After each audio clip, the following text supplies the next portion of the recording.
దేవుని వాక్యాన్ని ధ్యానించుకుందాం. ప్రసంగి గ్రంథము 5వ అధ్యాయము 1వ వచనం. నీవు మందిరమునకు పోవునప్పుడు నీ ప్రవర్తన జాగ్రత్తగా చూచుకునుము. బుద్ధిహీనులు అర్పించున్నట్లుగా బలి అర్పించుట కంటే దేవుని సంఘము ఏది శ్రేష్టం అంటున్నాడు దేవుడు? సమీపించి దగ్గరగా ఉండి దేవుని మాటలు ఆలకించుట శ్రేష్టము. దేవుని స్తోత్రం కలుగునుగా.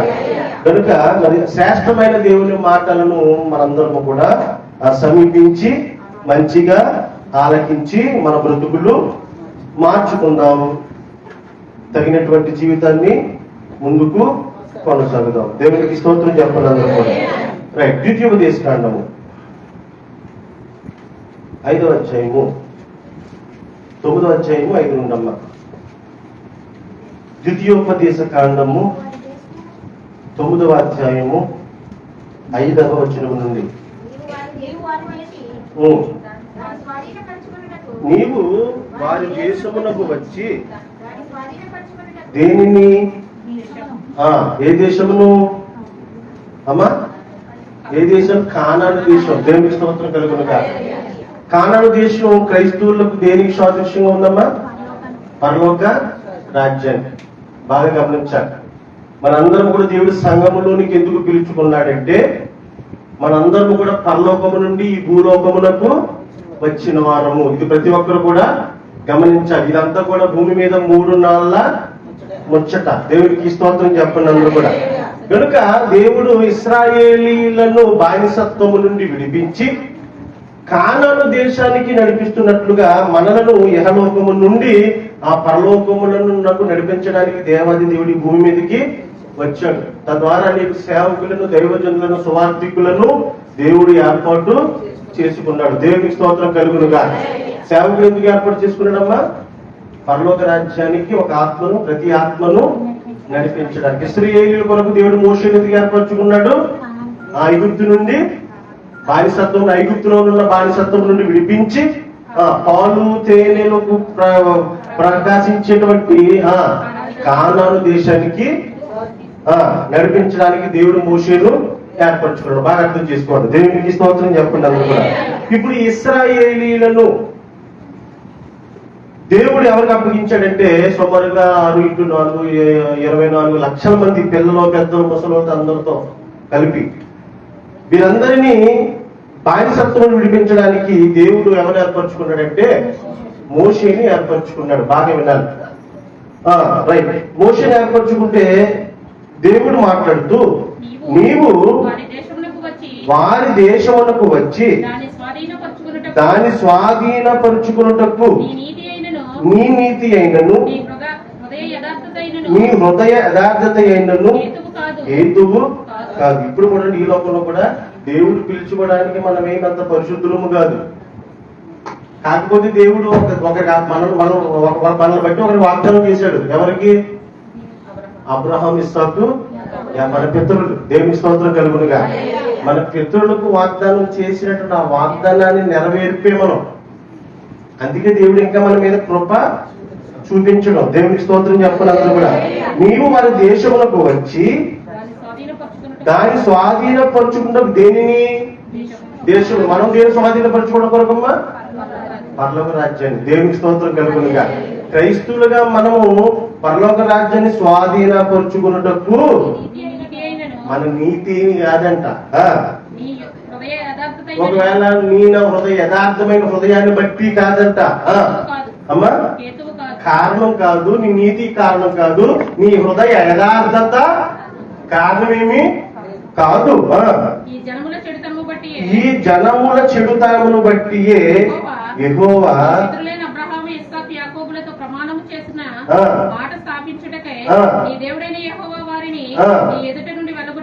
దేవుని స్తోత్రం కలుగునుగా.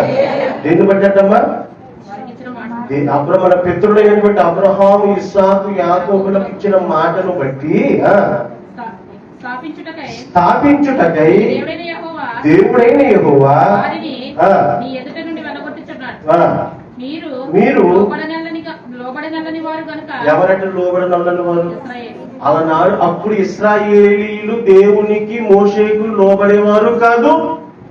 ఈనాటి క్రైస్తవులు కూడా దేవునికి సేవకునికి లోబడేవారు ఏమీ కాదు. లోబడ నొల్లని వారికి అర్థం ఏంటండి? మాట వినరు. ఎవరికి ఎన్ని రకాలుగా దేవుని నామాన్ని బట్టి సహాయ సహకారాలు చేసినా, వారి కొరకు సమయాన్ని కేటాయించినా, ఒక మనిషిని దేవుని వైపునకు మాత్రము మానవుడిని దైవజనుడు ఏం చేయలేకపోతున్నాడు? నడిపించలేకపోతున్నాడు. దానికి కారణం మనుషులు. ఆనాడు ఇశ్రాయేలీయులే కాదమ్మా, ఈనాడు క్రైస్తవులు కూడా దేవుడు చెప్తాడు, మీరు లోబడనొల్లని వారు. మనుషులు ఎవరంటే ఎవరికి లోబడిన వారు? ముందుగా దేవునికి ఎవరు లోబడరు. లోబడడం అంటే మాట వినడం, దేవుని మాటల ప్రకారం నడవడం. దేవుని తర్వాత దైవజనునికి కూడా లోబడినొల్లని వారు. మోషేకి లోబడ్డారా? లోబడ్డారండి? లోబడలేదు. చొక్కులు అంటే చొక్కులు ఎలా ఉంటాయో పట్ట పగటాలు చూపించేసేవారు. ఎవరికి?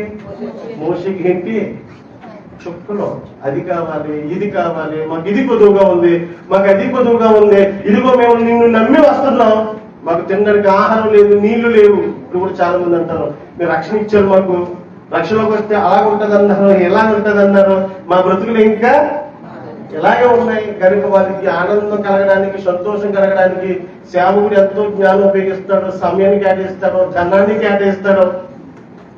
ఇస్తాడే కూడా. ఎన్ని చేసినా, ఎన్ని సహాయ సహకారాలు చేసినా దేవుడు చెప్తున్న మాట, మీరు లోబడనొల్లని వారు. కనుక ఈ మంచి దేశమును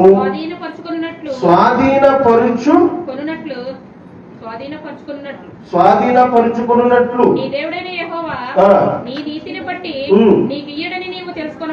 నీతిని బట్టి మేము ఇవ్వట్లేదు, కానీ మన పితరులకు ఇచ్చిన వాగ్దానాన్ని బట్టి మీకు ఇస్తున్నాడు. దేవునికి స్తోత్రం కలుగును గాక.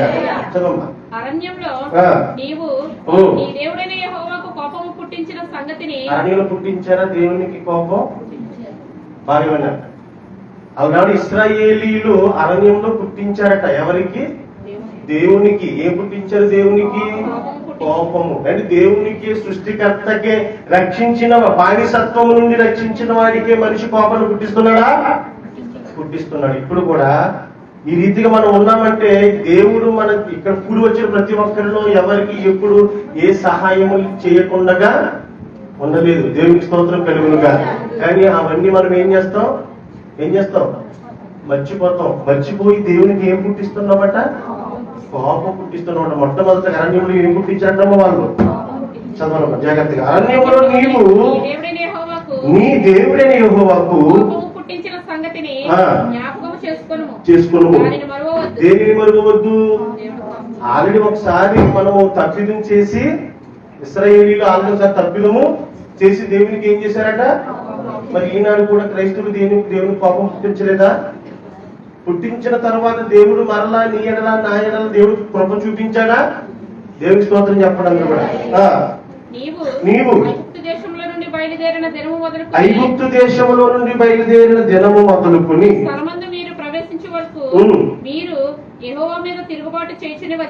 ఏం చేస్తారంటే దేవుని ప్రజలు, దేవుని పిల్లలు దేవుని మీద ఏ బాటు చేస్తున్నారట? ఇప్పుడు క్రైస్తవులు అమ్మా, ఇప్పుడు క్రైస్తవులు ఏం చేస్తున్నారు? తిరుగుబాటు అర్థం చెప్పండి. తిరగబడటం. ఎవరి మీద? లేరా? దేవుని మీదనే తిరుగుబాటు చేస్తున్న మానవుడు. కన్న తండ్రి అయిన దేవుని మీదే తిరుగుబాటు చేస్తున్న దేవుని పిల్లలు. దేవునికి స్తోత్రం చెప్పండి. తిరుగుబాటు చేస్తూనే వచ్చుతున్నారు. ఇశ్రాయేలు స్వభావం ఏంటి? ఇప్పుడు దేవుడి మీద తిరుగుబాటే చేయడు. బాగా వినండి, తిరుగుబాటే చేయడు. అయినా వీరిని ఎవరో ఒకరి ప్రార్థన మాత్రం ఏం చేస్తుంది? బాగా వినండి, ఎవరో ఒకరి ప్రార్థన మాత్రము దేవునికి వీళ్ళ మీద ఏమొచ్చేస్తుంది? కోపం వచ్చేస్తుంది. కానీ ఎవరి ప్రార్థన కోపాన్ని ఏం చేస్తుంది? చల్లారుస్తుంది. ఎవరో ఆ ఎవరి ప్రార్థనో ఒకసారి మనం దేవుని యొక్క వాక్య లేఖనాలను బట్టి పరిశీలన చేద్దాం. చదువుతారు తొందరగా. హేరబుల్లో కోపం పుట్టించినప్పుడు మళ్ళీ పుట్టించారట. ఏంటి మనుషుల పని ఏంటి? ఇప్పుడు దేవుని తిరగబడ్డమే. ఒక తండ్రి మీద తిరగబడినట్టు, ఒక భర్త మీద తిరగబడినట్టు, ఒక తండ్రి మీద, ఒక తల్లి మీద, ఒక భర్త మీద తిరుగుబాటు చేసినట్టు మానవుడు ఎప్పుడు ఏం నేర్చుకున్నాడంటే ఏంటంట? తండ్రి అయిన దేవుని మీద తిరుగుబాటు, దేవుని మీద తిరగబడడం నేర్చుకున్నాడట. కోపము పుట్టించినప్పుడు మిమ్మల్ని నశింప చేయనంత కోపము మీ మీదకి తెచ్చుకునే. ఎంత కోపం రప్పించారట?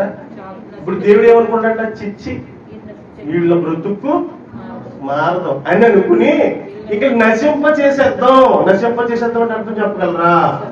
చంపేద్దాం. నోవహు జలప్రలయంలో అయిపోయాడు కదా. అంత కోపం వచ్చేసింది. అంత కోపం రప్పించేశారట. ఎవరు?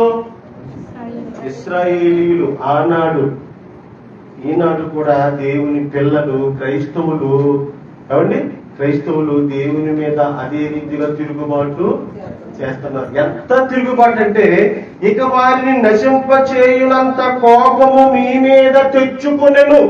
ఇప్పుడు దేవుడు ఎవరు తెచ్చుకుంటున్నారు? ఒక మనిషి నశించుకోవడానికి, నాశనం అయిపోవడానికి, పతనం అయిపోవడానికి కారణం తెచ్చుకుంటుందా వచ్చిందా? చాలా జాగ్రత్తగా ఉండండి.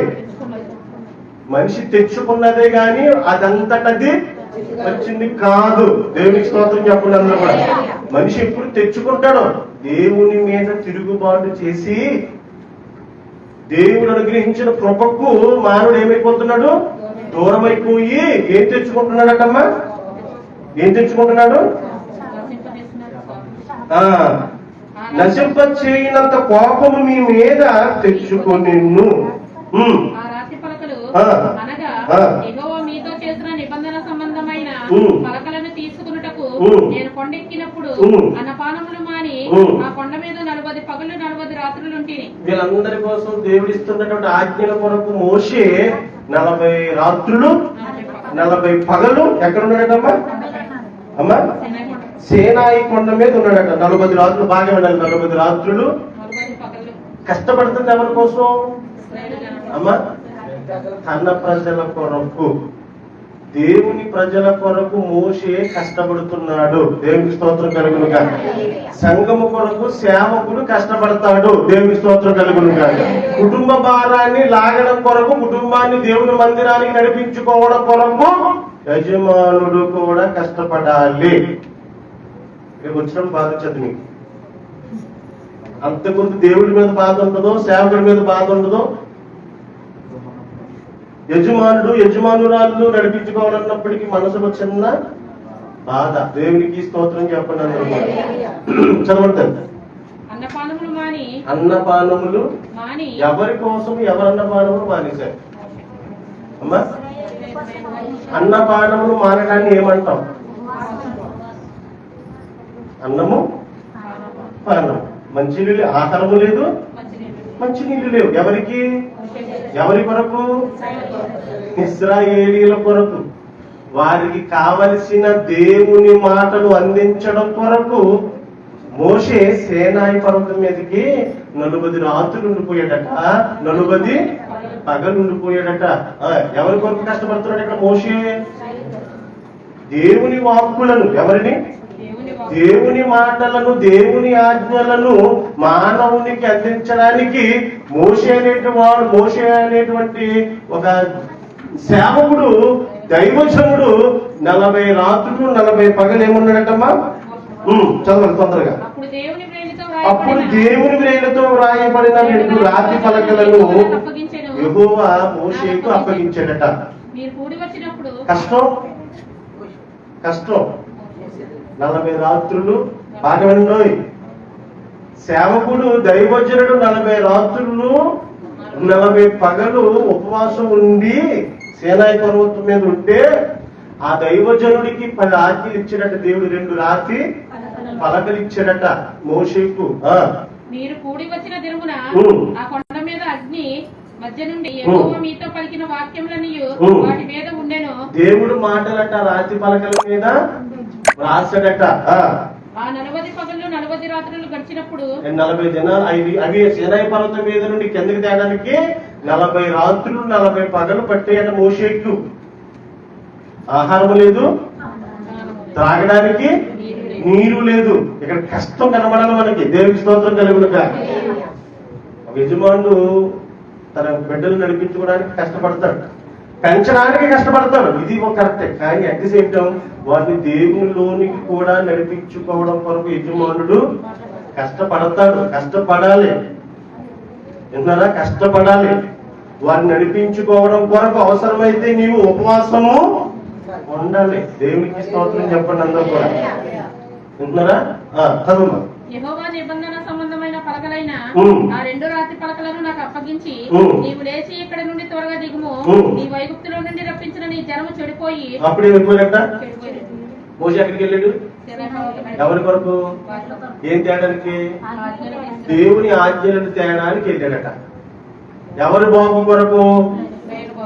ఇశ్రాయేలీల బాగు కొరకు. మోసే సీనాయి పర్వతం మీదకి వెళ్ళి 40 రాత్రులు ఆహారము లేదు, 40 పగులు ఆహారము లేదు, దాహము లేకుండా కష్టపడి దేవుని ఆజ్ఞలు తీసుకురావడానికి 40 రోజులు పడితే ఈ భూమి మీద ఇశ్రాయేలు ఏం చేస్తున్నారటమ్మా? త్వరగా చదువుతారు. జనం ఏమైపోయారట? చెడిపోయినట్టు. అప్పుడే 40 దినాలు అప్పుడు ఏమైపోయినట్టు? చెడిపోయారట.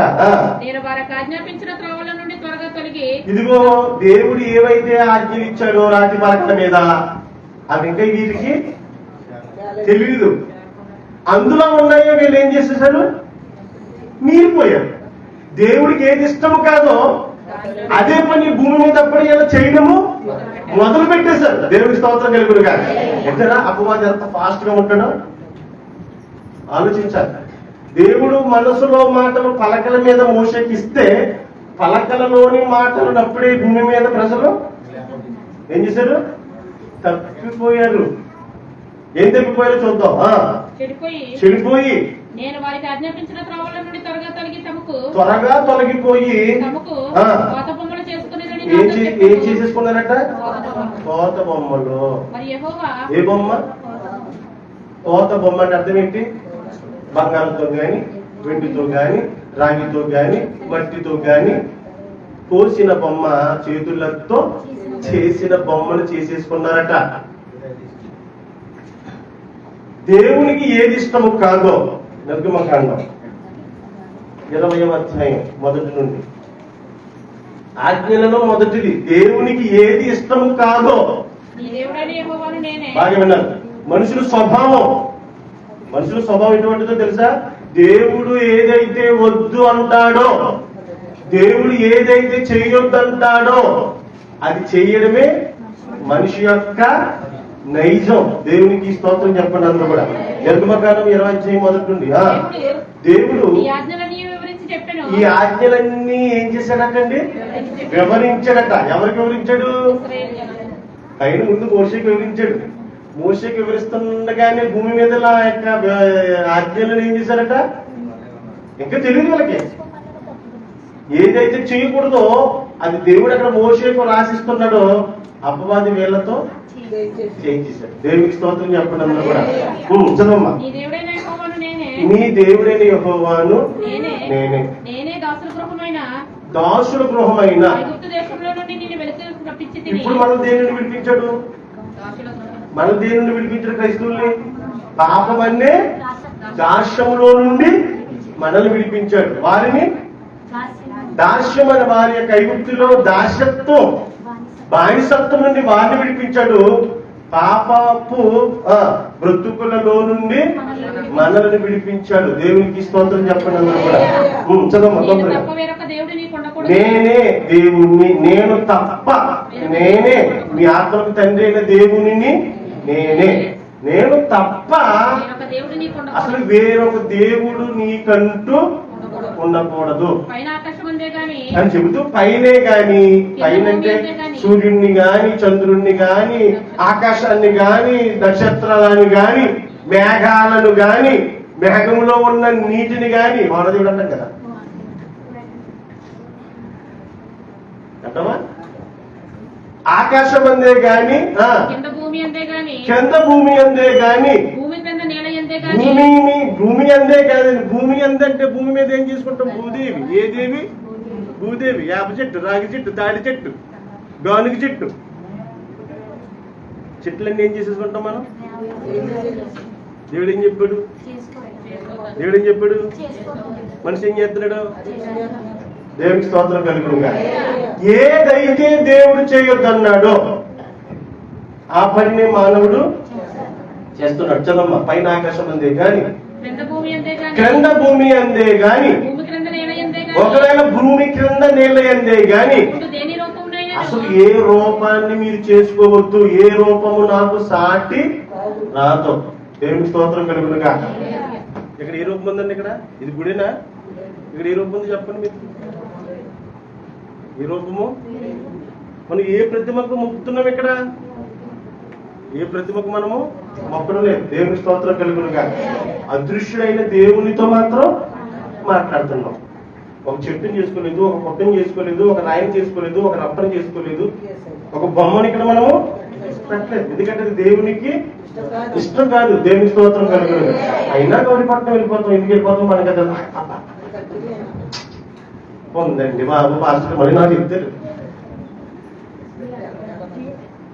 సామెత. ఏమిత? తల్లికి కోకెట్టడోడు కన్నమ్మకు ఎలాగ రక్షణ ఇచ్చి, బాప్తిసం ఇచ్చి, పాపం నుండి విడిపించి, బల్ల ఇచ్చినోడికి ఏముండదు ఇక్కడ. అర్థమైందా? అక్కడికి వెళ్ళిపోయి మళ్ళీ ఎంత బాగుందో. 2 కళ్ళు సరిపోవట్లేదంట. దేని మొరక్కడానికి మాట్లాడండి. దేని మొరక్కడానికి? విగ్రహాన్ని మొక్కితే దేవునికి ఇష్టమా? దేవుడు చెప్పాడు కదా, అసలు ఏ విగ్రహమునైనను ఏ రూపము ఆకాశం అందే గాని భూమి అందే గాని అసలు ఏ రూపం? పైన రూపాలు ఒకసారి ఆలోచిద్దాం. పైన రూపాలతో చెప్పాను. ఆకాశం ఉంది అమ్మ, సూర్యుడు ఉన్నాడు, చంద్రుడు ఉన్నాడు, అయితే నక్షత్రాలు ఉన్నాయి, ఇంకేమున్నాయి? మేఘాలు ఉన్నాయి. ఇది చేసుకోవచ్చా? ఇందులో ఏ రూపాలైనా దేవుని చూపించొచ్చా? చూపించకూడదు. భూమి మీదకి రండి. భూమి మీదకి వస్తే ఎన్ని రూపాలు ఉంటారు? జంతువులు, మనుషులు, పక్షులు, చెట్లు, పొట్లు. దేని రూపం అనేది చేసుకుంటాడా? భూమి మీద మనుషులు చేసినంత ఏ రూపం? అది దేవునికి కోపం. ఉంటున్నారా? దేవునికి అది కోపం. నా కొడుకు బ్రతుకున్న నన్ను నాకు పెట్టాలి, బ్రతుకున్న నా మాటకు లోబడాలి. నా వల్లే ఒక విగ్రహాన్ని చేసుకుని దానికి పెడితే ఏమొస్తుంది మనకి? అదే వస్తుంది దేవునికి కూడా. దేవుని మాటకు లోబడక మనుషుల యొక్క చేతితో నిర్మించుకున్నటువంటి ఆ యొక్క ఏమంటే విగ్రహాలను వాళ్ళు ఏం చేస్తున్నారట? ప్రతిమలకు పూజిస్తున్నారట. చదివితే ఆకాశం అందే గాని, భూమి అందే గాని, భూమి కింద నీళ్ళ అందే గాని ఉండు దేని రూపము? అసలు ఏ రూపము నాకు సాటి రాదు. నాకు రూపమే లేదు. అర్థమైందా? దేవుడు ఆత్మలకు, దేవుడు ఆత్మ గనుక, దేవుడు ఎవరండి? దేవుడు ఆత్మ కనుక ఆయన ఆరాధించేవారు. ఎలాగ ఆరాధించాలి? ఆత్మతోనే ఆరాధించాలి, సత్యముతోనే ఆరాధించాలి. కానీ ఆ ఆత్మకు ఒక రూపాన్ని ఇట్టేసుకోకూడదు. ఇక్కడ అలా పెట్టుకోవడం దేవునికి చాలా కోపం. ఇది ఆజ్ఞలలో మొదటిది. చదమ్మా. అసలు విగ్రహాన్ని దేవుడు చేసుకోవద్దని చెబితే, ఆ విగ్రహానికి మీరు సాగిల పడకూడదని చెబితే, అమ్మా ఆ విగ్రహాన్ని పూజించకూడదని చెబితే, ఈ దిన క్రైస్తవులని చెప్పుకుంటున్న వాళ్ళు కూడా బాగా వినండి. మళ్ళీ చెప్తున్నాను, మన ఇంటిలో మనము కూడా ఒక సిలువు బొమ్మ, ఒక యేసుక్రీస్తు బొమ్మ కూడా పెట్టుకోవడం దేవుని దృష్టిలో విగ్రహ ఆరాధనే. మా తోటకొని వెళ్ళింది, మా వదిన గారు వెళ్ళారు. ఎక్కడికి? అవి ఎంత వెళ్తారు, అది వాళ్ళ ఇష్టం, మన సంబంధం లేని విషయం. ఏదో తెచ్చారు కనుక ఆ మెడలో వేసుకుందాం, ఎలాగెలాగ అనుకుందాం, అదంతా కూడా దేవుని దృష్టిలో ప్రసంగి అయి ఒకటి. మేము దేవుని మందిరం పోయినప్పుడు ఏమన్నా వాళ్ళు ప్రార్థన విగ్రహాన్ని కానీ పూజిస్తున్నాం. మేము ఏదో కొనుక్కుని ఒక బొమ్మను మన మెడలో తగ్గించేసుకున్నామేమో. దేవునికి స్తోత్రం కలుగునుగా. ఒక బొమ్మను పెట్టుకుని దానికి మనం సాగిలి పడుతున్నామేమో, దాన్ని పూజిస్తున్నామేమో. దేవునికి స్తోత్రం చెప్పండి అందరూ కూడా. దేవుడు చేయొద్దని ఎంత వివరంగా ఆజ్ఞలలో మొదటిది ఏంటమ్మా? చదువుమా. మొదటి విగ్రహం చేసుకునకూడదు. ఇది ఆజ్ఞనా? ఈ ఆజ్ఞ ఏం చేసేవారు ఇశ్రాయేలీయులు? దేవుడు చెప్పిన మాటలలో మొదటి మాట, మొదటి ఆజ్ఞనే ఏం చేసేసారు వాళ్ళు? అమ్మా తృణీకరించారు. Very good. దేవుడికి స్తోత్రం చెప్పండి అందరూ కూడా. తర్వాత దివ్యదేశాన్ని వచ్చాము. నేను వారికి ఆజ్ఞాపించిన త్రోవల నుండి త్వరగా తొలగి. ఇప్పుడు బాగా మనము కూడా క్రైస్తవులైన మనము కూడా బాగా వినండి. ఈ గోరిపట్నం, ఈ గోనదల, ఈ వెలంగిని, ఇవి కూడా విగ్రహారాధనకు కోరింగి ఉన్నదేంటి? కోరింగి, ఆశయము, ఇవన్నీ కూడా విగ్రహారాధన సంబంధమైనవే. మీరు ఒప్పుకొనకపోయినా వాక్యానుసారంగా అది కరెక్ట్. దేవునికి స్తోత్రం కలుగుగా. ఏ విగ్రహమునైనా మీరు చేసుకొనకూడదు, దానికి సాగిల పడకూడదు. ఇది ఆజ్ఞలలో మొదటిది. రైట్. మరి యెహోవా నేను ఈ ప్రజలను చూచి తిని, ఇదిగో అదిగో. మళ్ళీ దేవుడు మనుషులు చూస్తున్నాడట, ఇశ్రాయేలీయులు చూస్తున్నాడట. ఎప్పుడు చూసినా కూడా వారు దేవునికి మాత్రం లోబడట్లేదట. దేవునికి స్తోత్రం చెప్పండి అందరూ కూడా.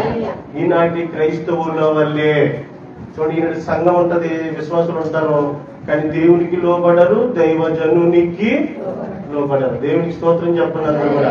దేవుడు చూస్తున్నాడట, ఇశ్రాయేలీయులు ఎలా ఉన్నారట? లోబడని వాళ్ళని ప్రజలు నాకు అడ్డము రాకు. మోషే చెప్తున్నాడు, మోషే వీరు దేవుని నాకు లోబడనొల్లని ప్రజలు, నువ్వు వీరి విషయంలో అడ్డం రాకు, వీరిని నేను ఏం చేస్తాను? నశింప చేసేస్తాను అంటున్నారా? మోషే ఎందుకు అడ్డం రావద్దు అంటున్నాడు? మోషే ఎవరమ్మా? దైవజనుడు. సంఘటన ఎవరికి అప్పగించాడు దేవుడు? మోషేకి. ఈ 6,00,000 6 × 3 వేసుకున్నా, 6 × 4 వేసుకున్నా 24 లక్షల మంది జనాభాన్ని ఎవరికి అప్పగించాడు దేవుడు? మోషేకి ఇచ్చాడు. మోషేకి తోడుగా ఎవరిని ఇచ్చాడు? అహరోనుని ఇచ్చాడు. దేవునికి స్తోత్రం కలుగునుగా. ఉంటున్నారా? మోషేకు అహరోను ఎలా ఉంటాడని చెప్పాడు దేవుడు? దేవుడే నోట. మోషే నిన్ను నీ అన్న ఎవరు? నీ అన్న అహరోను నీకు దేవుని బోరగా, నోటి మాటగా, నీకు దేవునిగా అంటే నీకు సలహాలు, సజెషన్లు ఇస్తాడు, నీకు తోడుగా ఉంటాడు. ఎవరు? నీ అన్న అహరోను. దేవునికి స్తోత్రం చెప్పండి అందరూ కూడా. మోషే పైకి వెళ్ళాడు, కింద అహరోను ఉన్నాడు. అహరోను మాట కూడా మీరేమి లెక్క చేయలేదు. వింటారా? చదువుతారు. ఇదిగో మోషే, నువ్వు నాకు అడ్డం రావద్దు, ఎందుకంటే వీరు లోబడనొల్లని ప్రజలు ఇంతే అరణ్యంలో తిరగబడ్డారు. తర్వాత హేరోబు కొండ మీద తిరగబడ్డారు. తర్వాత ఇప్పుడు కూడా నేను చేయొద్దన్నటువంటి వాటిని చేసుకుని, పూజించొద్దన్న వాటిని పూజిస్తూ నా మీద తిరగబడ్డారు వీళ్ళు లోబడనొల్లని ప్రజలు. సో దేవునికి లోబడనొల్లని ప్రజల్ని దేవుడు ఏం చేస్తాడంటే, బాగా వినండి, దేవుడు భూమి మీద ఉంచడానికి ఇష్టపడడం. చాలా జాగ్రత్తగా వినాలి. ఎందుకు కారణం అంటే వీళ్ళు లోబడరు, దేవుని మాటకు లోబడనొల్లని ప్రజలు కనుక వారిని ఎవరిని? ఇశ్రాయేలీయులను నశింపచేసి, అసలు వాళ్ళ పేరు భూమి మీద వాళ్ళ పేర్లే ఉండకుండా నేను తుడిచేస్తాను అండి. ఇప్పుడు మీరు అందరూ వెళ్ళిపోయిన తర్వాత అంతా చాక్లెట్ కాగితాలు, పేపర్లు, బిస్కెట్ పేపర్లు అంతా చాలా డస్ట్. ఇప్పుడు అయితే కనిపించట్లేదు, కానీ చాలా దట్టిగా ఉంటది ఇదంతా. అవునా? తుడిచేస్తున్నారు, అంత నీట్గా ఉంటది. అర్థమైందా? అలాగే వారి యొక్క చెడుతనాన్ని బట్టి దేవుడు అంటున్నాడు, నువ్వు అడ్డం రావద్దు మోషే. వీరి క్యారెక్టర్ ఏంటంటే వీరు లోబడే మనుషులు కాదు, దేవుడు అంటే భయభక్తులు కలిగిన వారు కాదు, కనుక నువ్వు అడ్డు రాకు. నేను వారిని నేను వారిని నశింపచేసి భూమి మీద వారి నామమును ఆకాశము క్రింద ఉండకుండా తుడుపు పెట్టి నిన్ను వారి కంటే బలము గల ఎవరు చేస్తారంటే బహుజనముగా నిన్ను చేస్తాను. నీ నుండి ఇంకా నేను పిల్లల్ని అభివృద్ధి చేసుకుంటాను, వీళ్ళందరినీ నశింప చేసేస్తాను. అని మోషేతో చెప్పాడట దేవుడు. ఎంతరా బాగా ఉండే దేవుడు మోషేకి చెప్పాడు ఏమని, ఇశ్రాయేలీలందరినీ తుడిచిపెట్టేస్తాను ఉన్నారా అని మోషేతో చెప్పాడట. నేను తిరిగి ఇప్పుడు నేను తిరిగి ఆ కొండ దిగి వచ్చి తిని అంటే ఎంత జరుగుతున్నది దేవుడు మోషేకి పైన మాటకండి రే మాటకండి కింద జరిగినటువంటి తప్పిదాన్ని పైన మోషేకి దేవుడు చెప్పేశాడు. కింద భవిష్యత్ అంతా మన మార మోషే కనుక తుడిచిపెట్టేస్తాను, నిన్ను గొప్ప జనముగా నేను చేస్తాను అని చెప్పాడట. చదవమ్మా తొందరగా. నేను తిరిగి ఆ కొండ దిగి వచ్చి తిని కొండ అగ్ని చేత కాల్చుండెను. నిబంధనలు ఎక్కడున్నాయట? దేవుడిచ్చిన నిబంధనలు, దేవుడిచ్చిన ఆజ్ఞలు, దేవుని మాటలు మోషే 2 చేతుల్లో 2 పలకలు ఉన్నాయట. ఈ పలకలు ఎవరి కొరకు?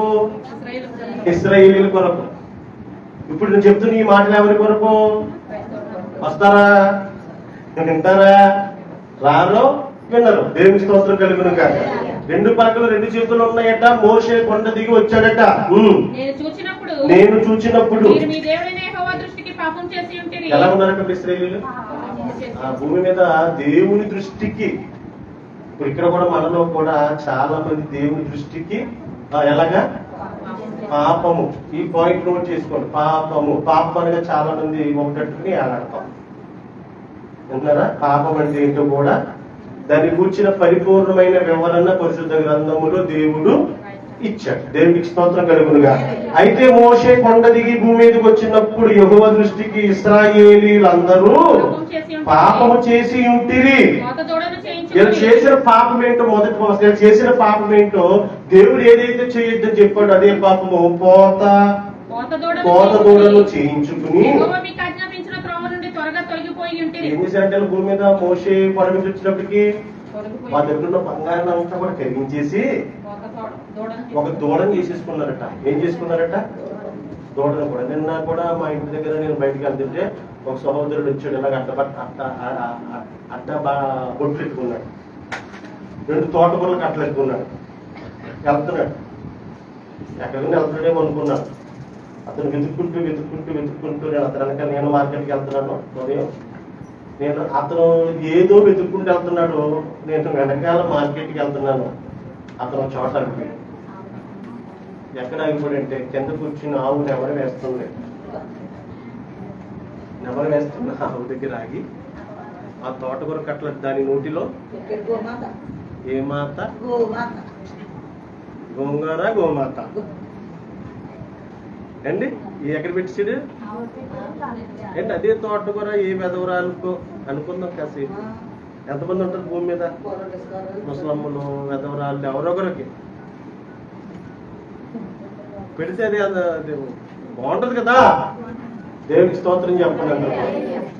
సో ఇటువంటి దేవుడు చెయ్యొద్దు అన్న పనిని మానవుడు చేస్తాడు.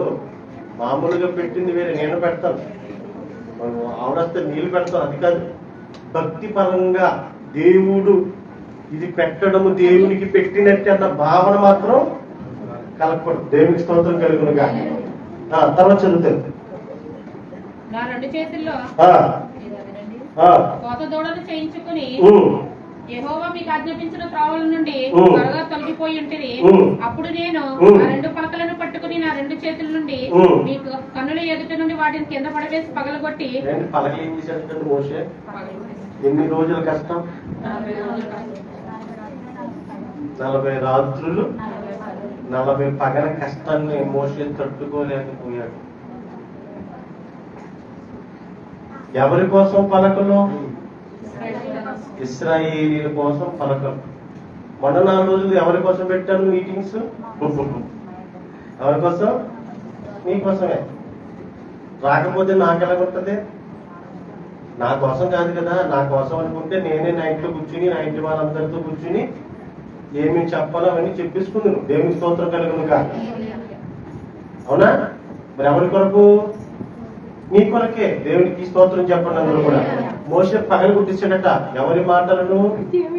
దేవుని ఆజ్ఞలను 40 దినాలు 40 రాత్రులు పస్తుండి తెచ్చాడు. ఎవరు తెచ్చాడు? ఉపవాసం ఉన్నాడు, పస్తున్నాడు. దేవుడి మీద వీరికి ఇశ్రాయేలీయుల మీద దేవుని కోపం ఎంత ఉందని చెప్పాడు? ఇశ్రాయేలీయుల మీద దేవుని కోపం ఎంత ఉందని చెప్పాడండి? తుడిచిపెట్టేసిన చరిత్ర మనకు తెలుసా? నోవహు జలకంలో ఏం చేశాడు? తుడిచిపెట్టేశాడు. కారణం దేవుని మాటకు లోబడలేదు. దేవునికి స్తోత్రం చెప్పండి. అర్థం చేసుకోండి. తర్వాత అమ్మ 2 పలకలు కూడా ఏం చేశాడట? చేతుల్లో మీరు యెహోవా దృష్టికి ఆ చెడు నడత నడిచి చేసిన మీ సమస్త పాపముల వలన ఆయన కోపం పుట్టింపగా చూచి మునుపటి వలె అన్నపానములు మాని 40 పగలు 40 రాత్రులు నేను యెహోవా సన్నిధిని సాగిలపడి తిని. చాలా దేవునికి స్తోత్రం కలుగును గాక. తెచ్చిన పలకలు పడగొట్టేశాడట. తెచ్చిన పలకలు పడగొట్టేసి ఎందుకు పగలగొట్టేశాడు చెప్పండి?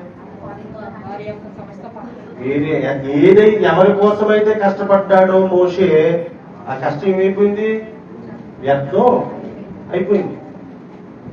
సేవకుడు విశ్వాసుల్ని పెంచడానికి, విశ్వాసుల కొరకు నేను చెప్తాను కదా, రకరకాల దైవజనుల్ని, రకరకాల మాటలు మీ ఆత్మలను బలపరచడానికి. దేవునికి స్తోత్రం కలుగునుగా. ఏమండి, నేనే చెప్పేసుకోవచ్చు కదా 4 రోజులు. అమ్మా వినాలి, 4 రోజులు మనమే చెప్పేసుకోవచ్చు కదా. 4 రోజులు నలుగురు వాళ్ళకి భోజనం ఏర్పాటు చేయాలి, కానుకలు ఇవ్వాలి. అవునా? మరి ఎందుకు అంటే రకరకాల ఆత్మసమైన మాటల చేత మిమ్మల్ని ఆత్మీయ జీవితంలో బలపరచడానికి. దేవునికి స్తోత్రం చెప్పండి అందరూ కూడా. ఇప్పుడు మోషే ఒక నిర్ణయం తీసుకున్నాడు. ఏంటో చెప్పంటారా? వ్యక్తిగతంగా ఉపవాసం ఉండాలనుకున్నాడు. అలాగా ఎవరి కొరకు? ఇశ్రాయేలీయుల కొరకు వ్యక్తిగతంగా. మోషేకి ఎవరో చెప్పలేదు.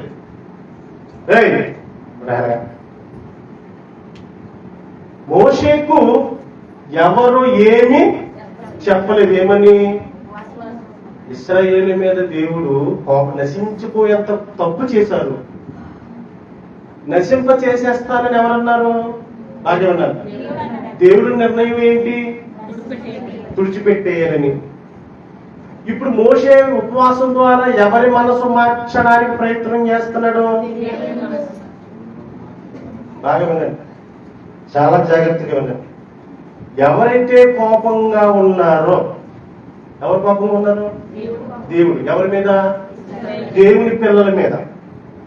ఏం చెప్పాడు? నశింప చేసేస్తానన్నంత కోపం ఉంది. దేవుడు ఉద్దేశం ఏంటి? ఇశ్రాయేలు మీద నశింప చేసేయాలని. ఇప్పుడు మోషే ఎవరి మనసు మార్చడానికి ఉపవాసం ఉన్నాడు? ఎవరైతే నశింప చేసేస్తానని మోషేతో చెప్పారో అతని మనస్సును మార్చడానికి మోషే ఒక భయంకరమైన, బలమైన, జ్ఞానమైన నిర్ణయాన్ని తీసుకున్నాడు. దేవునికి స్తోత్రం కలుగునుగా.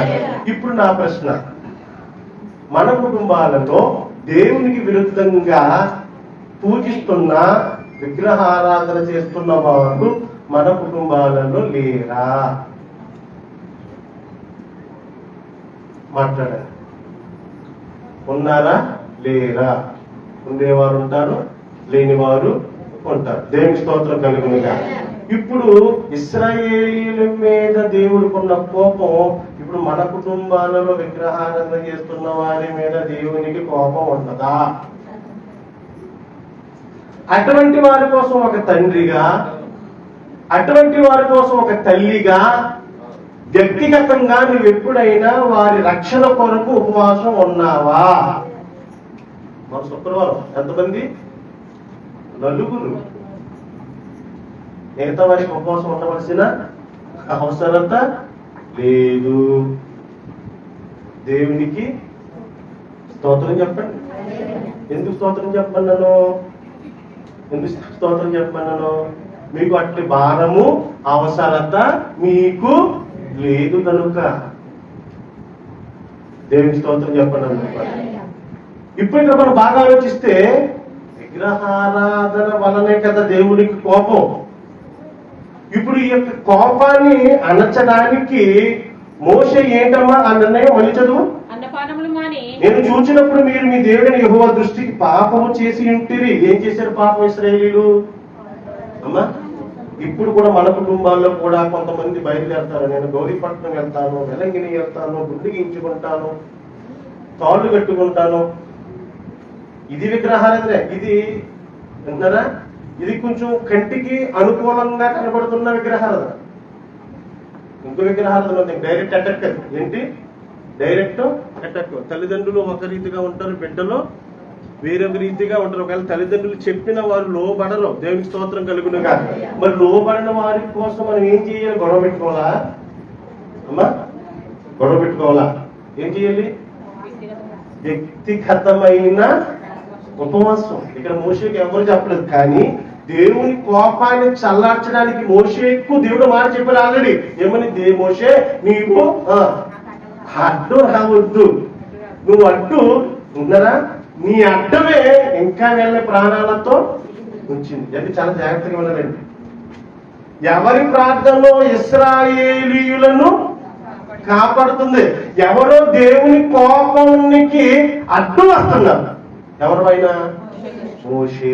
దేవునికి స్తోత్రం కలిగింది. కానీ ఇంకా నీ కుమారుడు, నా కుమార్తె, మన పిల్లలు ఇంకా విగ్రహారాధనలో పాపంలో ఉన్నారంటే అది నీ తండ్రి ప్రార్థన కావచ్చు, నీ తల్లి ప్రార్థన కావచ్చు, దైవజనుని ప్రార్థన, ఏదో ప్రార్థన అడ్డు. అందుకే ఇంకా కృప ఉంది నీ మీద, నా మీద, మన మీద, మన పిల్లల మీద. దేవునికి స్తోత్రం చెప్పండి అందరూ కూడా. అర్థమవుతుందా? చదమ్మా. మీరు యెహోవా దృష్టికి పాపం చేసి ఉంటుంది. ఏంటి? దూడ చేసుకున్నారు. Very good. చదువు తొందరగా. యెహోవా మీకు ఆజ్ఞాపించిన త్రోవ నుండి త్వరగా తొలగిపోయి ఉంటిరి. ఇప్పుడు తొలగిపోయారు. ఇప్పుడు మన బిడ్డలు తొలగిపోయారు. అర్థమవుతుందా? అలనాడు వాళ్ళ పాపం చేసి దేవుని దృష్టికి ఎలా ఉన్నారు? ఎలా ఉన్నారు? దేవునికి కోపాన్ని పుట్టించారు. ఈ దినాన్న కూడా మన మాటకు విరుద్ధంగా మన పిల్లలు కూడా దేవుని దృష్టికి కోపాన్ని పుట్టిస్తున్నారు. రైట్, చదువుతారు. అప్పుడు నేను ఆ రెండు పలకలను పట్టుకుని నా రెండు చేతులతో నుండి మీ కనుల ఎదుట వాటిని కింద పడవేసి పగలగొట్టి, మీరు యెహోవా దృష్టికి ఆ చెడు నడత నడిచి చేసిన మీ సమస్త పాపంలో దృష్టికి చెడు నడత ఏంటంటే ఇప్పుడు మాట్లాడారు. యెహోవా దృష్టికి, మన తండ్రి దేవుడి దృష్టికి చెడు నడత ఏంటి? ఆయనను తప్ప మరొకరిని ప్రేమించకూడదు, వేరొకరిని పూజించకూడదు, వేరొకరిని ఆరాధించకూడదు. అలా చేస్తున్న వారంటే దేవునికి ప్రేమ ప్రేమ కోపం.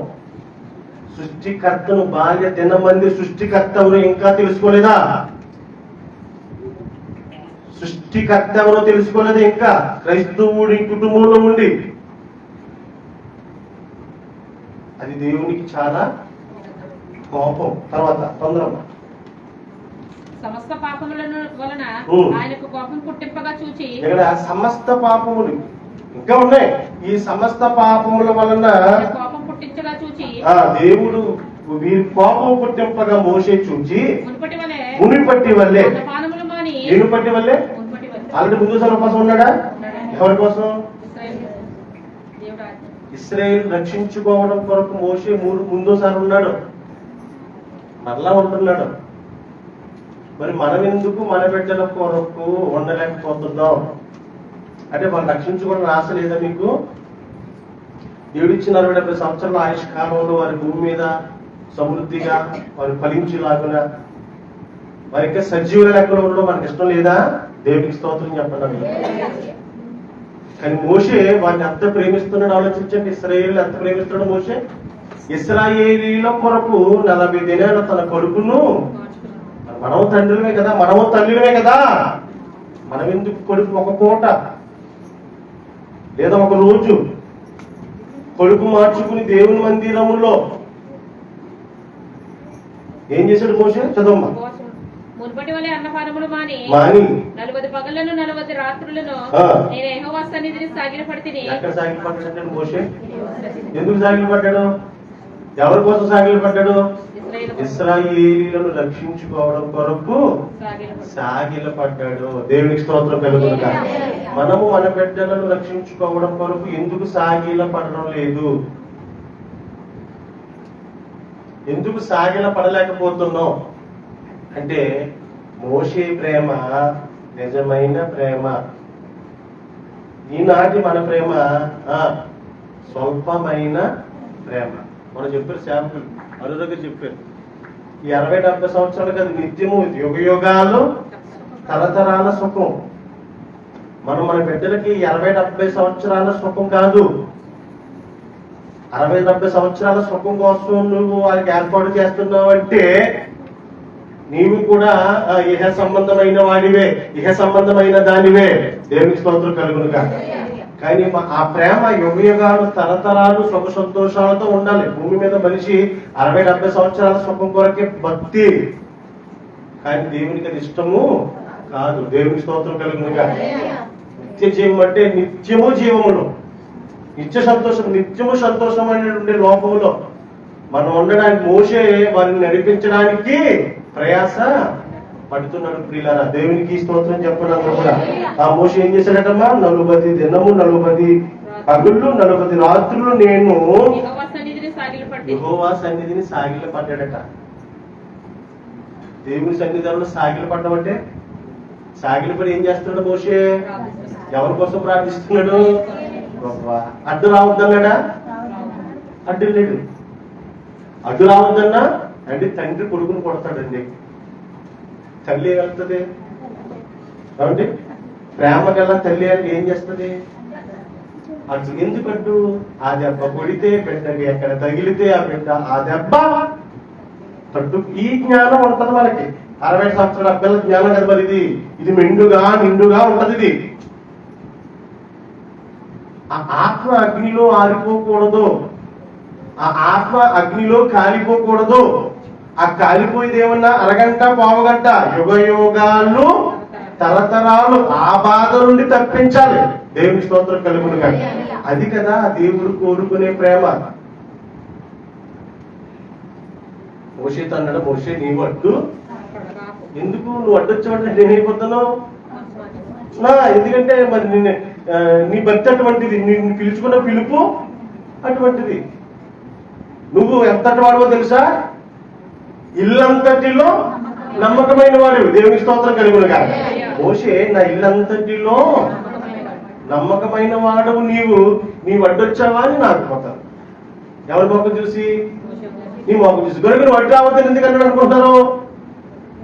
ఒక యజమానురాలుగా మన బిడ్డలు విగ్రహారాధన చేస్తున్నప్పుడు వారి కొరకు, వారి తరపున వారికి అడ్డంగా నువ్వు రావద్దా? దేవునికి సాగిలా పడొద్దా? దేవునికి స్తోత్రం కలుగును కాక. 40 దినాలు కాదు, 40 దినాల టైం అయిపోయింది. అప్పుడు రాము. శుక్రవారం వచ్చి ప్రభు నా భర్త ఇంకా విగ్రహారాధనలో ఉన్నాడు, నా భార్య ఇంకా విగ్రహారాధనలో ఉంది, నా బిడ్డలు ఇంకా విగ్రహారాధనలో ఉన్నారు, అది నీకు కోపం, అది నా బిడ్డలకు ఆశీర్వాదము కాదు అని వారి కొరకు దేవుని మందిరానికి వచ్చి సాగిల పడలేకపోతున్నాం ఎందుకు? దేవునికి స్తోత్రం కలుగునుగా. ఇది వ్యక్తిగతం కదా. కొన్ని శుక్రవారం కుదరలేదు, సోమవారం వచ్చిన పర్సనల్ గా నువ్వు వ్యక్తిగతంగా ఉండు. సోమవారం కుదరలేదా? మంగళవారం వచ్చిండు. మంగళవారం కూడా కుదరలేదా? బుధవారం రా. బుధవారం కూడా కుదరలేదా? గురువారం రా. శుక్రవారం రా. శనివారం రా. ఆదివారం రాక. ఆదివారం వచ్చామంటే అసలు మన బిడ్డలలో, మీ భర్తలలో, మీ భార్యలలో, మీ కుటుంబాలలో ఏ లోపాలు లేవా? వారు ఏ పాపాలు చేయట్లేదా? దేవునికి స్తోత్రం చెప్పండి. అందరూ కూడా నోవాకెందుకు, ఎవరో యోబెందుకు వేకుజాములు లేచి ఉపవాసం వారి కొరకు అర్పించాడు, ప్రార్థించాడు. అరుణోదయమునా చేశారా? చేశారేమోనన్నా? చేశారేమో, చేయలేదు. ఒకవేళ చేసుంటే ఆ పాపం వారిని ఏలుబడి చేస్తదేమో. ఎహలోకంలో లేరు వాళ్ళు, కానీ యోగు ప్రార్థించాడు. వాళ్ళు ఎహలోకంలో లేడు, కానీ పరలోకంలో శాశ్వతమైన జీవనంలో వారు మాత్రం ఉన్నారు. ఎందుకంటే కొడుకుల యొక్క అపరాధములు తండ్రి ఏం చేశాడు? పరిశుద్ధపరిచేశాడు. దేవుని స్తోత్రం కలుగునుగా. మన బిడ్డలు మనం పరిశుద్ధపరచుకోకపోతే, మీ భర్తల్ని మీరు పరిశుద్ధపరచుకోకపోతే, మీ భార్యలు మీరు పరిశుద్ధపరచుకోకపోతే, మీ కుటుంబాన్ని మీరు పరిశుద్ధపరచుకోకపోతే, వారి కొరకు ఉపవాసం ఉండకపోతే ఎవరుంటారు? దేవునికి స్తోత్రం చెప్పండి అందరూ కూడా. ఇక్కడ మోషే ఒక నిర్ణయం తీసుకున్నాడు. ఇప్పుడు దేవుని కోపాన్ని ఏం చేయాలి? ఇశ్రాయేలీయుల మీద దేవుని కోపాన్ని ఏం చేయాలమ్మా? చల్లార్చాలి. దేవుడు కోపంగా ఉన్నాడు. ఎంత కోపంగా ఉన్నాడంటే వారిని ఇంకా చేసేద్దామన్నంత కోపం ఇశ్రాయేలీయుల మీద దేవునికి వచ్చేసింది. ముందుగానే చెప్పాడు మోషే నువ్వైతే అట్లు రావద్దు. కానీ మోషే వ్యక్తిగతంగా ఏం చేశాడు? యెహోవా సన్నిధిలో వ్యక్తిగతంగా సాగిల పడ్డాడు. 40 రాత్రులు 40 పగళ్ళు మరలా ఏమున్నాడు? ఉపవాసం ఉన్నాడు. దేవునికి స్తోత్రం చెప్పండి. ఆ ప్రార్థన అంటారా? ఆ ప్రార్థన దేవుని మీద కోపాన్ని ఏం చేసిందమ్మా? అణిచి వేసింది. రాగుబోతు భర్త ఉంటాడు, అదవుతుందా? బిడ్డలు ఉంటారు, భర్త ఉంటారు, భార్యలు ఉంటారు, తల్లిలు ఉంటారు, తండ్రులు ఉంటారు, అత్తలు ఉంటారు, మామలు ఉంటారు, కుటుంబీకులు బోలు మంది ఉంటారు. దేవునికి విరుద్ధంగా జీవిస్తూ వారి కొరకు మనం ఉపవాసము లేకపోతే, వారి కొరకు దేవునికి అడ్డుగా, ఎలాగా? అడ్డుగా, ఒక యథార్థవంతుడుగా, ఒక భక్తిపరుడుగా వారి కొరకు నీవు విజ్ఞాపన చేయకపోతే అటువంటి వారి పరిస్థితి ఎవరి రెస్పాన్సిబిలిటీ? దేవునికి స్తోత్రం చెప్పండి. అందరూ కూడా దైవజనుడు ఎందుకంటే నేనే ఉన్నాను, ఎందుకు శుక్రవారం ఏమో రమ్మంటున్నాను? ఆదివారం టు ఆదివారం అనొచ్చు కదా. ఆ భక్తి మీకు మనకు సరిపోదు ప్రియులారా. దేవునికి స్తోత్రం చెప్పండి అందరూ కూడా. 1 యోహాను పత్రిక 3:4 వచ్చు.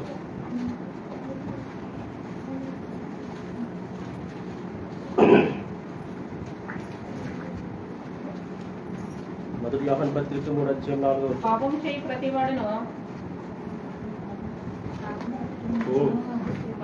ప్రతివాడును ఆజ్ఞను అతిక్రమించును. పాపము చేయు ప్రతివాడును దేవుని ఆజ్ఞను అతిక్రమించును. ఆజ్ఞ అతిక్రమించడమే పాపం. పాపడేటమ్మా అమ్మా? దేవుని మాట వినకపోవడమే, దేవుడు చేయొద్దన్న పనిని చేయడమే. దేవునికి స్తోత్రం చెప్పండి అందరూ కూడా. ఇప్పుడు ఇశ్రాయేలీయులు పోత విగ్రహాన్ని చేసుకుని దేవునికి కోపాన్ని రప్పిస్తే, అసలు ఇప్పుడు దేవుడు చెప్తున్న సంఘానికి, గలతీ సంఘానికి పౌలు చెప్తున్నాడు, ఒకవేళ ఆ జాబితాలో మీ భర్తలు, మీ భార్యలు, మన బిడ్డలు, మన తల్లిదండ్రులు, మన అత్తమామలు ఉన్నది పరీక్షించుకుందాం. గలతీ రాసిన పత్రిక 5:15 ఒకసారి పరిశీలన. ఒకసారి మీరు అనుకోవచ్చు ఎందుకు ఉపవాసం ఉండాలి, అసలు ఉపవాసం ఉండవలసిన అవసరత ఏముంది అని మీరు అనుకుంటే, ఒకవేళ ఇన్ కేసు దేవుడు చెప్తున్నాడు గలతీ రాసిన పత్రిక 5:16 నేను చెప్పినదేమనగా ఎలా నడుచుకోండి? ఆత్మానుసారంగా నడుచుకోండి. ఆత్మ కోసం ఆలోచించండి. మీ భర్త ఆత్మ కోసం, మీ భార్య ఆత్మ కోసము, మీ బిడ్డల ఆత్మల కోసము ఆలోచించండి. ఆత్మానుసారంగానే నడుచుకోనండి. ఆత్మీయ జీవితంలో వారిని నడిపించుకోవడం కొరకే మీరు ఆలోచించండి. ఆత్మానుసారముగా నడుచుకుని మన నడక ఎలా ఉండాలంట? ఆత్మానుసారంగా ఉండాలి. ఆత్మానుసారంగా ఎప్పుడైతే మనం నడుస్తామో అప్పుడు శరీరేచ్ఛలను నెరవేర్చము. శరీరము ఆత్మకును, ఆత్మ శరీరమునకును అపేక్షిస్తుంది. శరీరము చేయమంటది, ఆత్మ వద్దంటది. ఆత్మ ప్రార్థన చేయమంటది, శరీరం వద్దంటది. ఆత్మ ఉపవాసం ఉండమంటది, శరీరం వద్దంటది. ఆత్మ సన్నిధికి వెళ్ళమంటది, శరీరం వద్దంటది. ఆత్మ సన్నిధికి అంటది, శరీరం సీరియల్ అంటది కదా. శుక్రవారం సాయంత్రం ఆత్మ అంటది సంఘం, ఉపవాసం, దేవుని మందిరం అంటది ఏంటి? ఆత్మ. శరీరం సీరియల్, సినిమా, అచ్చట ముచ్చట. దేవునికి స్తోత్రం కలుగును కాదు. నేను చెప్పేవన్నీ కూడా ఖచ్చితమైన వాస్తవమైన సంగతి. ఉంటారా?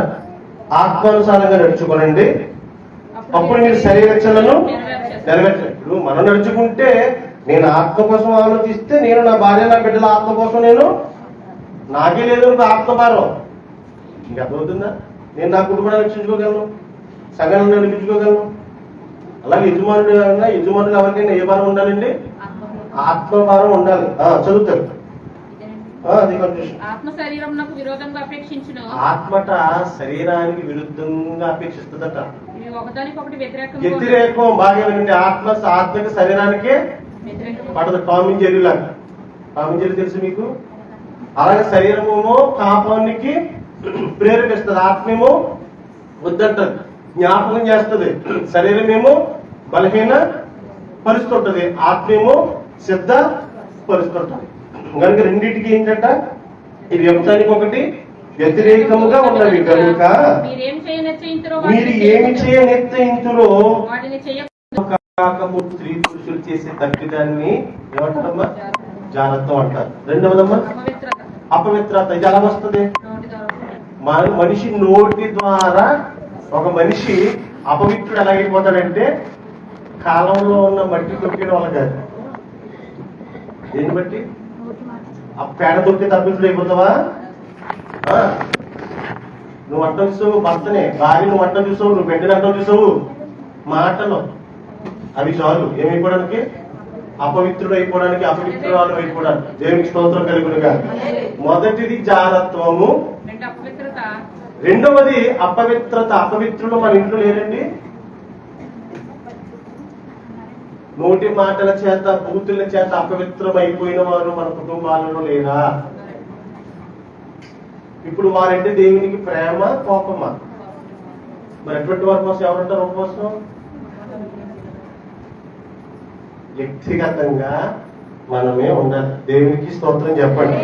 మూడవది కామకత్వము, తెలుసు కదా, రైట్. తర్వాత విగ్రహారాధన. ఏ ఆరాధన? అది కూడా దేవునికి ఇందాక చెప్పిన, ఇందాక ఇశ్రాయేలు చేసిన తప్పులు వాళ్ళు అదే చేశారు. కానీ ఇక్కడ జాగ్రత్త అన్నమాట, అపవిత్రతట, కామకత్వము, విగ్రహారాధన, అభిచారము, వేషములు గలవారు లేరా మన కుటుంబాల్లో? అన్నంటే తమ్ముడికి పడదు, తమ్ముడంటే అన్నకు పడదు. ఉన్నారా? ద్వేషం అంటే ఏంటి? మనుషులు చూడగానే మాకు మాలిపోయిన దోశలు పెట్టుకుంటాం కదా. ఇప్పుడు ఎదుటి వాళ్ళతో బాండింగ్ బాగుందనుకోండి, ఇష్టమైన అన్నయ్య, ఇష్టమైన అక్క, ఇష్టమైన భర్త, ఇష్టమైన భార్య, ఇష్టమైన వారు ఎవరు కనిపించినా మొహంలో ఏమొస్తుంది? ఇక్లిప్పు కాదు, చిక్లిప్పు కాదు, ఆ నవ్వు, చిన్న పెదాల మీద చిన్న స్మైల్, చిన్న నవ్వు వస్తుంది. దేవునికి స్తోత్రం కలిగిన. ఆ నవ్వు లేదనుకో అర్థం ఏంటి? ఇప్పుడు ఆ ఎదుటి వ్యక్తి మీద, భర్త కావచ్చు, భార్య కావచ్చు, అన్న కావచ్చు, తమ్ముడు కావచ్చు, ఎనీబడి ఎవరైనా కావచ్చు, ఆ నవ్వు లేదంటే కారణం ఏంటి అమ్మా? ద్వేషం ఉంది, ప్రేమకు బదులు. అటువంటి వారు లేరా కుటుంబాల్లో? ఆమె చూస్తేమంట, అన్న చూస్తేమంట, చెల్లిని చూస్తేమంట, అక్కని చూస్తేమంట, అమ్మని చూస్తేమంట, అత్తగారిని చూస్తేమంట, మాగారిని చూస్తేమంట, భర్తను చూస్తేమంట, భార్య చూస్తేమంట. ద్వేషములు. తర్వాతమ్మా కలహములు. ఏంటి? ఇవన్నీ ఇష్టమా ఎవరికి? ఇప్పుడు చెప్తున్న లక్షణాలు మన కుటుంబాలు ఎవరికి లేవా? ఇప్పుడు అందరూ దేవునికి విరుద్ధంగా ఉన్నారా? దేవునికి ఇష్టంగా ఉన్నట్టే ఈ కార్యాలు ఉన్నవారు ఇలా అడిగి పెడతారులే. వీరిని ఎవరు రక్షిస్తారో, వీరి కొరకు దేవుని మందిరంలో ఎవరు సాగిల పడతారో. సేవకుడా షుగర్ వచ్చేసింది, నాకు బీపీ కూడా వచ్చేసింది, సాగిల పడలేను. అది ఎవరు పడుతుంది? 100 రోజులు ఉపవాసం ఉన్నది, సగం కడుతున్నాడు. ఏమండి సంవత్సరం 2 సంవత్సరాలు ఆవిడకి వచ్చేది ఏంటి? కామన్ కదా. రాదా? దేవునికి స్తోత్రం. వేసుకొని భయపడుతున్నా కష్టం. నేను వదిలేదు, షుగర్ ఎత్తది. 10:30 దాటిందంటే బ్యాటరీ డౌన్. ఇంకా మీకు చక్కని ఆరోగ్యాలు ఇచ్చారు కదా. అప్పుడు జోసఫ్ గారు ఆయనకి హెల్త్ సహకరించు, నాకు సహకరించు. మరి మేము ప్రార్థన చేయగలం కానీ కడుపు మార్చుకుని, కానీ 12:30కి ఇంటికి వెళ్ళిపోకుండా 1 గంటన్నర వరకు దేవుని మాటలు ఆలోచించి చెప్పడానికి ఆ ఉపవాసం ఉండగలను. దేవుని పనిలో ఉపవాసం ఉండగలను. పని మానేసుకుని ప్రత్యేకంగా పొద్దు నుంచి సాయంకాలం వరకు ఉండుకోవాలంటే కొన్ని మాకు బాడీలో సహకరించాం. దేవునికి స్తోత్రం కలుగునుగా. కానీ దేవుడు చక్కటి ఆరోగ్యం ఇచ్చాడా? మరి బిడ్డల కొరకు ఇంకా నీకు ఎందుకు ఇచ్చాడంటే, ఇంకా నీ యొక్క ఆరోగ్యము ఎందుకంటే నీ బిడ్డల కొరకు దేవుని మందిరంలో వారి కొరకు సాగిలా పడతామని. దేవునికి స్తోత్రం కలుగును. చాలా మంది తండ్రి త్రాగబోతు, తిరిగిపోతు, అస్సలు డోర్ టికెట్ పట్టించుకో. నా తండ్రి ఎక్కడుంటే నాకు ఎందుకు, నేను మాత్రం ఇక్కడ ప్రశాంతంగా ఎక్కడికి వచ్చేసాను, పుట్టింటిని వదిలి ఎక్కడికి వచ్చేసాను, అత్తింటికి వచ్చేసాను. కాబట్టి నాకు శుక్రవారాలు వద్దు, నేను సండే టు సండే వర్షిప్. మరి ఆ పరిస్థితి వాళ్ళ కోసం ఎవరుంటారు? సాగిలు పడతారు. కోడలు ఉంటుందా మా అంగన్ కోసం?